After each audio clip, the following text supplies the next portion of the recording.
So here is part 2 of my first ever look at Hitfilm Express, basically where we're having a look at the capabilities and what the software can do. So the first thing that we're going to do is we're going to import some media, and here in the index, or what would be the index in Final Cut Pro 10 is where you would import.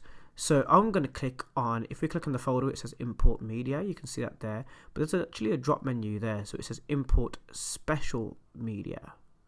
Let's actually go on import media for now. So click that.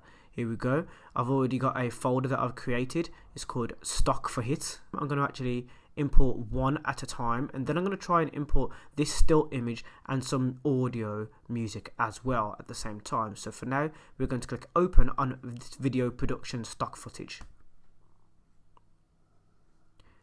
Brilliant, didn't take long to import at all. I'm actually going to enlarge this window so we can see what's going on clearly. So we've been able to import our media here into our index. So this is our browser. You can actually preview what's in the browser up above, and that's what I thought would happen when we were looking at this software firsthand.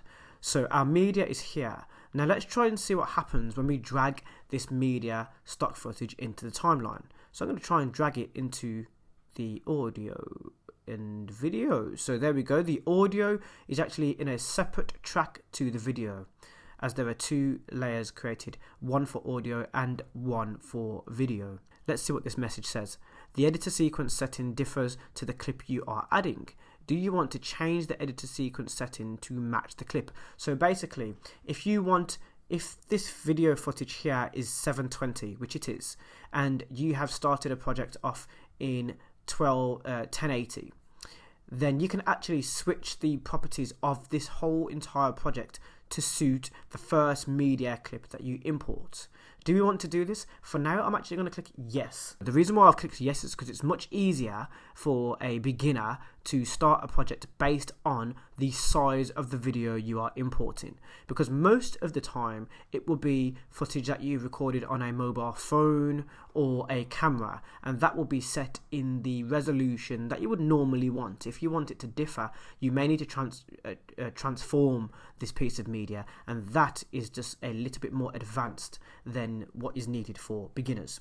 So make sure that you've filmed your video in the properties and resolution that you would like for your entire project, as it will be much easier for you when you're first getting started. But that also means that when I import another piece of media, another video, it will have to be rendered and transcoded into the same resolution as that first clip that I've imported. So if I import another video, it will then be in 720 and not 1080p. So you can see that this preview window is actually showing what's in our index at the moment. The second preview window, the viewer, is what the timeline is showcasing. So if I press play, I'm assuming that play is spacebar. So I'm going to press spacebar to see if it plays what's within the timeline. No. So as you can see there, it's actually playing what is in the preview window. So in order to get it to play what's in the timeline, I think you're going to have to click on that piece of media or maybe on the right window here, and let's press play again. Right, so what I did there is I didn't click on the timeline. I actually had to click on the viewer window in order to play what was in our timeline. So everything to the right hand side is what's within the timeline. Everything to the left hand side is what is selected within the index.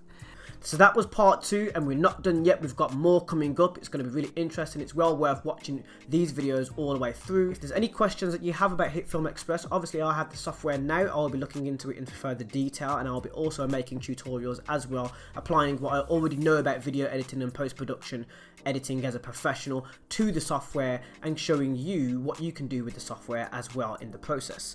So I'll see you in the next video here on Anthony Allen Edits. Oh.